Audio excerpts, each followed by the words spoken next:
Hello, everyone, and welcome back to This Is Us Portland, a community conversation.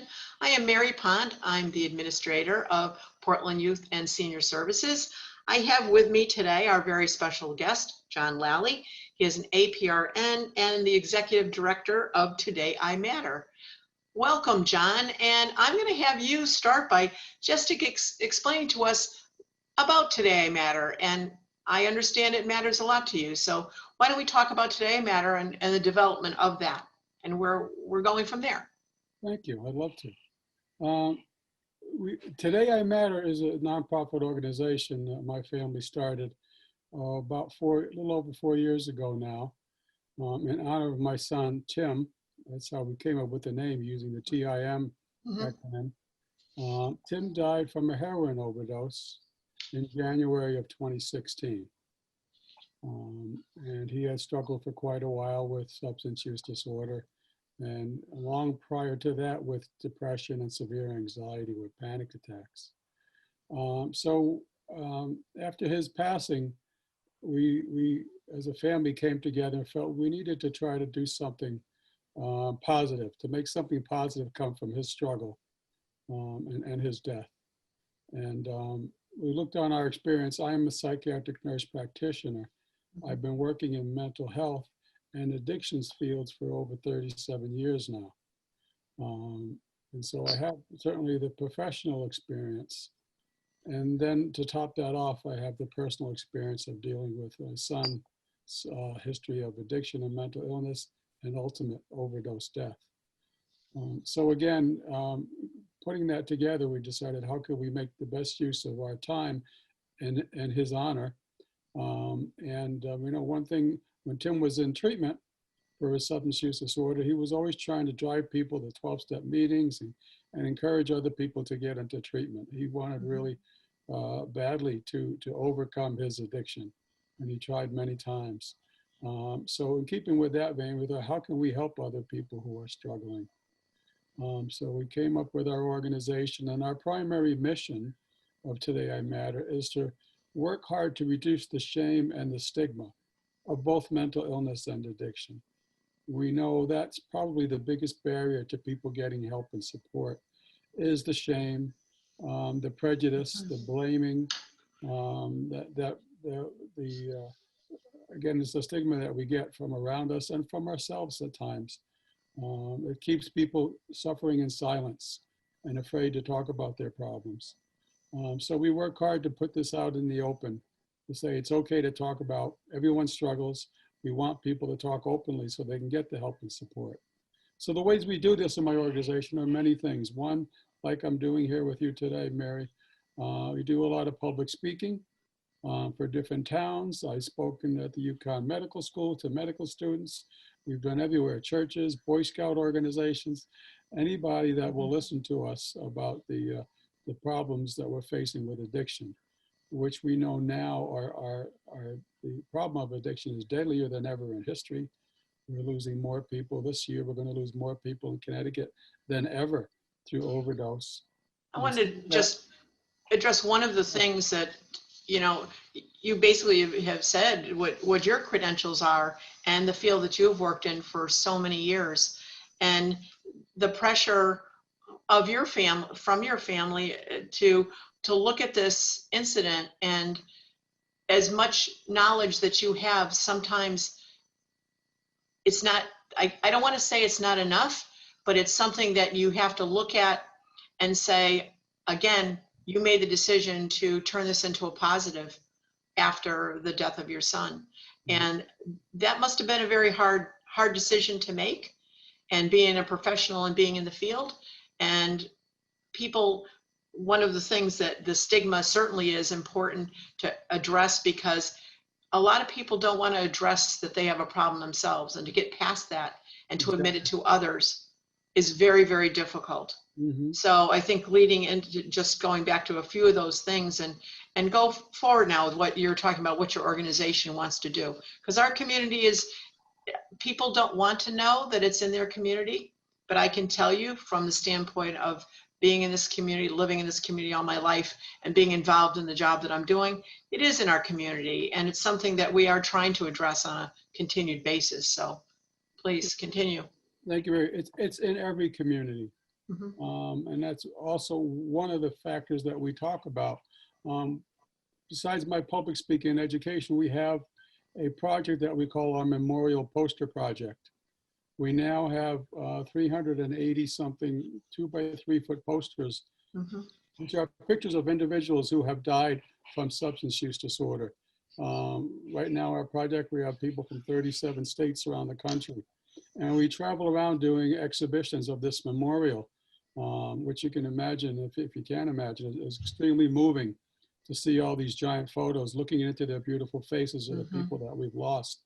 And the message that we put out there with this memorial, well, it's multi-pronged. One message is certainly to remember these wonderful people, so they will not be forgotten. But we also remember them in a positive way. On each of the posters, we have their first name and the town they came from, and then 2 traits of this individual. Like my son, his poster says artist and musician. Those were things that were dear to him. And so we asked the families to give us 2 traits or 2 descriptive words of each loved one. So Something we have positive. Something positive. positive. Sometimes it's a talent of theirs or a hobby or a position like mother, father, or just a descriptive term like they were compassionate or loving or Mhm. helpful. Because we want to portray, nowhere on these posters does it say addict anywhere, because they were so much more than that. We want them to be remembered as a full person. That often that personality got hidden by their addiction. So we want to promote that. And the third outcome of our memorial project is it brings a lot of comfort to families who come to our exhibitions and see their loved one. And we'll often see them taking pictures with the poster or putting flowers there, or gathering around and talking. And it means a lot to the families. And then the fourth factor that we also see is for people that don't have a loved one in substance use, if they come and they walk through these posters, it hits them in the heart. We hear about the numbers, and intellectually we can understand like 72,000 people died from overdose in the United States last year. But when you see the faces, it hits you in the heart, it hits you in an emotional way. And when you look at these faces, you can see not what many people's traditional idea of what a person who is drug addicted looks like. These look like our friends, our families, our neighbors, because that's who they are. And we want to give that message that it happens to good people from good families. I mean, my kids grew up in Ellington, Connecticut. We're a very middle class to upper middle class, good community, a lot of supports, a big loving family. And yet it happened. My son developed an addiction to heroin and died from it. And, like I said, I'm a nurse practitioner. My wife is a pediatric nurse. Like most parents, from day one, we did all we can to try to be good parents. I mean, all parents want to be good parents, but we're very thoughtful in our decisions with our kids. And though we look back now and second guess ourselves, shoulda, coulda, woulda, maybe, but would it have made a difference? I don't know. But I want people to hear that even if you have a good family, a good loving family in a good community, this is a possible risk. I think one of the things that I'll say a few years back, that one of the things that I was saying as I was talking to people, that people make the assumption that someone who's addicted to heroin is someone, and I refer to it, and it's, I hate to I'm not going to say the blame, but put it on, they are looking at that as that person is the person who's laying on the street in New York City. Yeah. That is completely out of it, that is just, they just live for the next fix. And unfortunately that happens, especially with heroin. Sure. And we know that it happens here, but it doesn't look like that. It doesn't look like that at all. That's not the typical picture any longer. And unfortunately also those folks that are dealing heroin, they are giving it away because it's such a fast and easy addiction that the next time around the person's right there and wants to exchange the money. But it still goes to, a lot of people are saying, not in our community. No, that's not happening here. And I think it's building that awareness that it is happening in our community, but also how it looks different. And you've certainly addressed that. It looks different. And I love that the Memorial Poster Project, because I think that hits home, that the bigger the better. It's like seeing the billboard on, you know, wherever they are out in the world, that it's bigger and different as you're looking at someone and saying, wow, that person, they had a family, they had people that loved them, and it's different than that person that might be homeless, might be laying on the street, going day to day, minute by minute. So, well, like we like to say, this is not an us and them problem anymore. This is an all of us problem. It can happen in every single family. And I challenge people think it doesn't happen in their community. Go on a website for the Connecticut Medical Examiner. You can see a list of every town in Connecticut, and just the people that have died, never mind the people that are suffering, everywhere.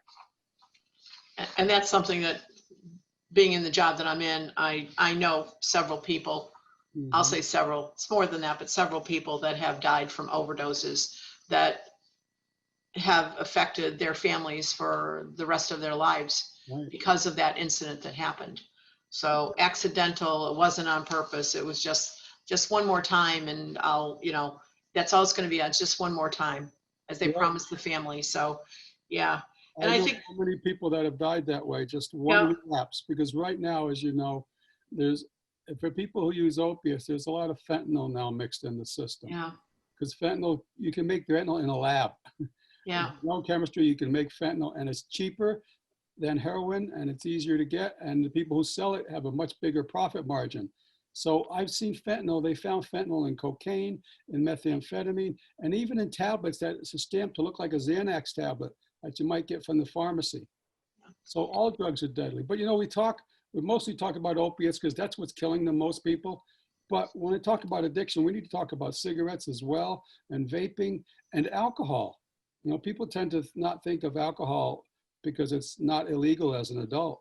But people die from alcoholism and alcohol-related diseases just a lot slower than with opiates. But it's killing just as many, if not more people. And the people say, you know, addiction doesn't happen. A lot of us have to look at our own families, at least how we use alcohol and cigarettes.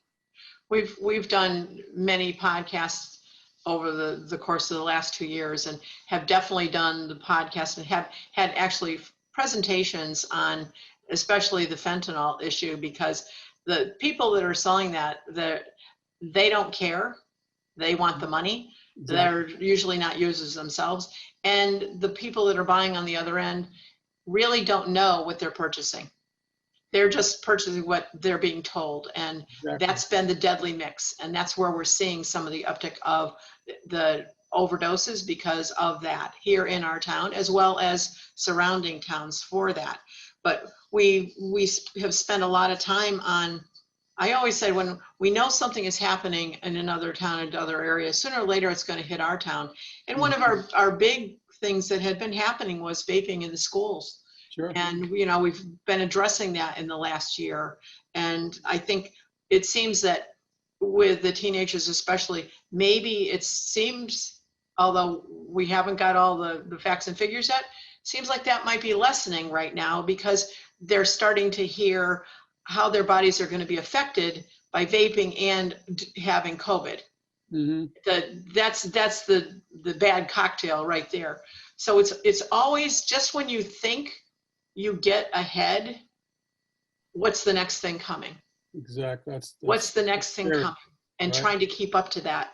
And we can't always be the alarmist too. I say, going up and down Main Street, this is what I say. Going up and down Main Street, Chicken Little, the sky's falling. We just have to hope that we can, you know, get a few people to understand. And I think bringing you here with us is certainly hopeful in that. So please continue. Talk about Today I Matter. Well, if I could just say for a second, just to continue what you just said, Mary, I think it's important that, you know, there's always been substance use throughout history. Mm-hmm. You know, I mean, opiates, for example, come from basically from a poppy plant, which has been known to be used on Earth for over 2,000 years. People would smoke opium for medicinal purposes, for relaxation, for religious rites 1,000 years ago. And I think people will always, unfortunately, look for substances at times. But the people who tend to get into trouble with the ones that usually, not everyone, but the majority have an emotional difficulty under the surface. And so I think when we talk about all addictions, even if it's vaping, if we can start with when people are young, helping them build up their self-esteem, and talk about the stigma of breaking that barrier when you're having problems with depression or anxiety, or you're feeling lonely, or you're feeling scared and you don't want to talk about it because you're afraid you'll be made fun of, or that you're weird, or you're sick, or you're ugly, or whatever. We can make it easier for people to talk about. They're less likely to get into those problems. They'll always be around, but maybe we can make a big reduction in it.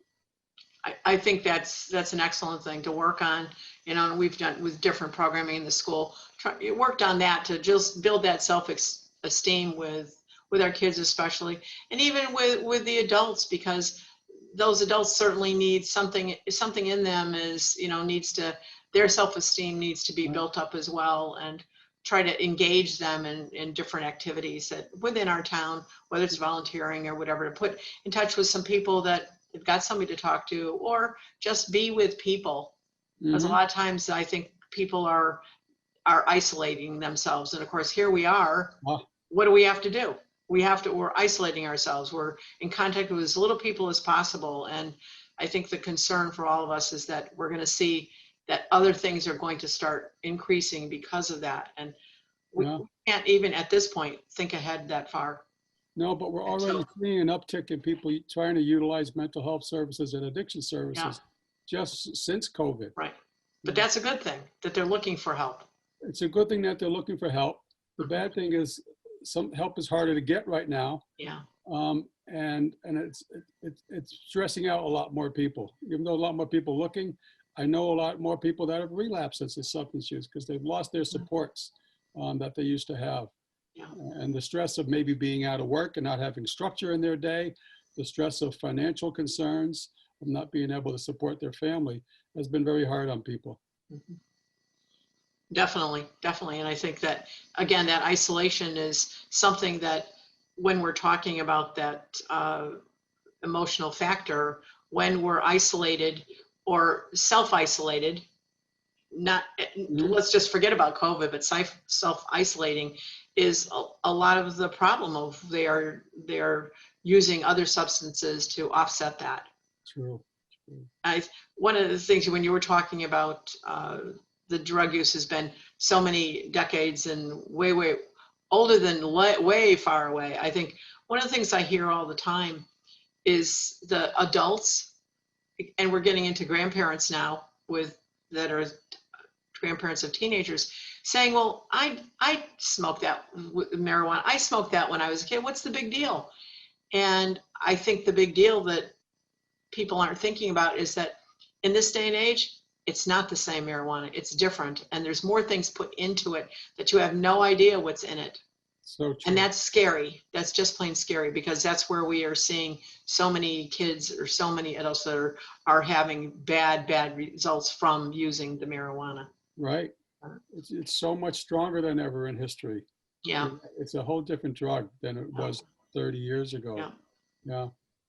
So I think looking, internally, as they said, you have done something very, very positive by coming up with Today I Matter because of your own personal, within your family, that it was the way that you could pay it forward, so to speak. And recognizing that even as you and your wife are professionals, that sometimes you have to do, in retrospect, think that you did as much as you could, but it also, I don't want to say the blame because it's not a good word, but the person who's the addict, they've had to somewhere along the line take the responsibility for their life, and you can do as much as you can. So right.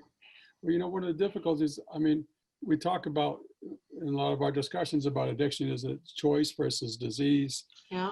It's actually both. I think any person who starts with a substance, initially it's a choice for whatever reason. If it's emotional distress, if it's peer pressure, whatever it is, initially it's a choice, yes. And many of us can be very vulnerable at times in our life, especially when emotionally we're very under a lot of emotional distress and feeling vulnerable and feeling hopeless and feeling like our options are limited. Sometimes we don't make the best choices, that's true. But for many people who become addicted, the choice kind of fades away. I mean, there's always ultimately a choice, but especially when we talk about things like opiates, it affects the brain, and especially the frontal lobe of the brain is where your reasoning, your judgment, and your impulse control is managed from. And opiates affect the function of the frontal lobe of the brain. So if someone's using opiates, you got to imagine now they're not thinking clearly. Their impulse control is impaired, their reasoning is impaired, their judgment is impaired. So they make judgments, they do behaviors that make us, we look at them and say, why are they doing that? That makes no sense. Don't they want to get better? But in that person's mind, it makes sense in a certain way because their judgment is impaired. But also, I won't get too technical, but there's a system in our brain called the dopamine system, which is stimulated by opiates and what gives us this rush and euphoria, pleasure. Now, the dopamine system is natural in our bodies. It's a survival system. It drives our hunger to make sure we eat when we're hungry. It drives procreation. It drives thirst so that we can continue our species. And it's a kind of a positive feedback mechanism. But when you use opiates, it kind of drives that feedback mechanism and it stimulates the dopamine so it feels good and it makes you want more and more. And it turns down your body's own dopamine system so you can't make it naturally anymore. So if you don't have the opiate in your system, you go so low that you feel like desperate and hopeless and you're going to die. And that craving makes you want more. So it's fighting that craving. And I know many people I've talked to in addiction, they want to get better. They say, but today I can't. I can't survive today unless I get this last dose. Tomorrow I'm going to try hard. Tomorrow I'm going to do better, but today I can't. And so it's a day-to-day kind of life or death struggle for many of these people. And I think we need to help understand that. And I completely agree. That's when one of the people that I know personally who had passed away from an overdose, that was one of the last things they said. Well, I'm just going to do it this one last time. Had been clean for a long time. I'm just going to do it this one last time, and then I'm going to give it up. And that last time was the undoing of that person's life. But well, moving forward in what you're doing and what your goal is or plan for, looking ahead to how you can, let's say, continue your service to the communities and where you want to move forward with that. What's your goal with that? Well, my goal is to continue to reach out and try to talk to as many people as possible. I'm trying to get into some schools, though, even in my own town. This is another town, Ellington, where people want to think it doesn't happen here. Yeah. And I do get some pushback sometimes. Yeah. Well, if we talk about it, we'll suddenly admit there's a problem. We don't want to. It's never an easy conversation. It's no. Like the drop dead conversation. Nobody wants to talk about it. Yeah. So one of our goals is to really work hard to try to get our message out, our message of understanding, compassion, and caring for people who struggle, and on how to kind of look at these problems and maybe prevent them, in your own family. So that's our biggest push. We want to continue doing that. I'm going to continue speaking out. Our memorial poster project is growing. Someday we hope to, even though we have people from 37 states, we've only exhibited around New England and once in Philly. I'd like to get that national. I'd like to bring that to Washington, D.C., the entire project, and just to make a national statement that we need to keep people talking about this problem, because so many people don't. We have a vigil each year. On August 31st is International Overdose Awareness Day. And for the 4th year in a row now, we've had a vigil on the state capitol with our posters. And I'll tell you this quick story. A woman came up to my wife a couple of years ago and was crying that she had lost her son to overdose. But for the first year, she had to tell people, she didn't have to, but she decided to tell people her son died from asthma. Why? Because she was ashamed that people would judge her and judge her son as somehow not deserving of respect. And that hit me so hard. There are people that walk around that feel like they can't talk openly, that don't get the love and support they need. So the more we can talk about this, we want everyone to get comfortable talking about it so that we can look the problem in the face and address it. So we're going to continue that through Today I Matter, as well as We do local scholarships. We've chosen 2 scholarships we give out each year for $1,000, one for art and one for music. Those are passions of my son, Tim. But there are also things that help people's self-esteem, where people can express themselves in ways that help them feel good about themselves. So we want to promote that in our communities as well. So those are the different things that we want to keep on doing. And just to kind of broaden the discussion, as you're doing today, which I really much appreciate, Mary. And I think bringing that positive note into it, and also that reaching out and saying, when you're talking about someone who didn't want to admit their family member had a problem, or that's why that person had passed away, that they themselves can also reach out to somebody, reach out to a counselor.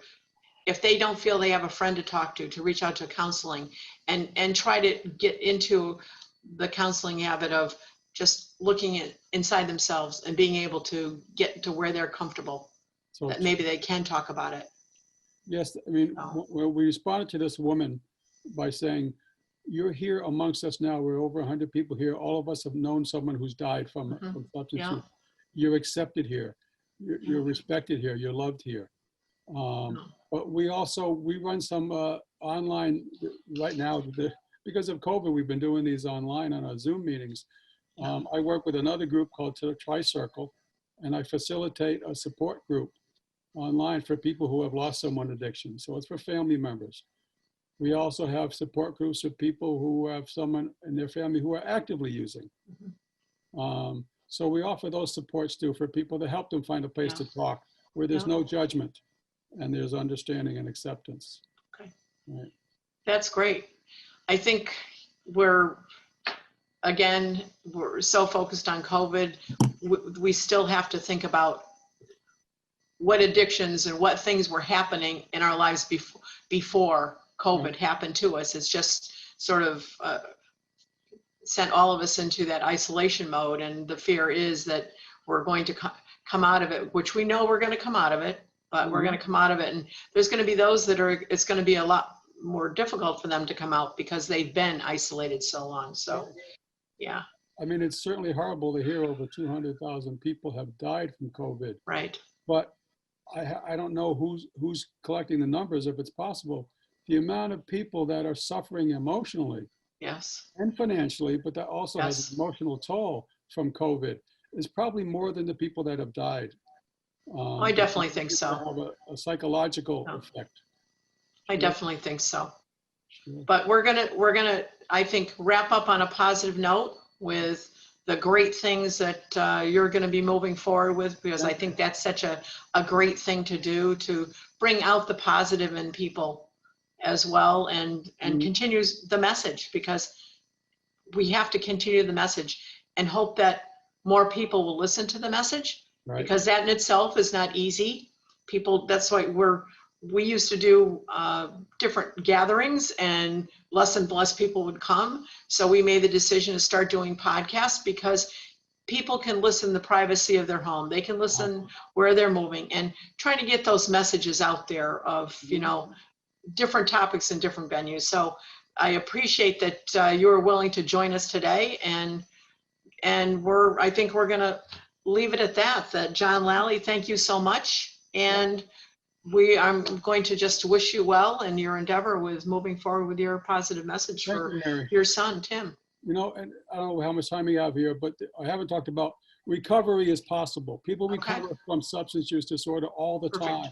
So we don't want to paint just a dour picture. You reach out, there's a lot of help out there, and people do get better. Very good. Thank you so much. All right, thank you, Mary. With that, we'll end our conversation for today. All right, thank you. Take care.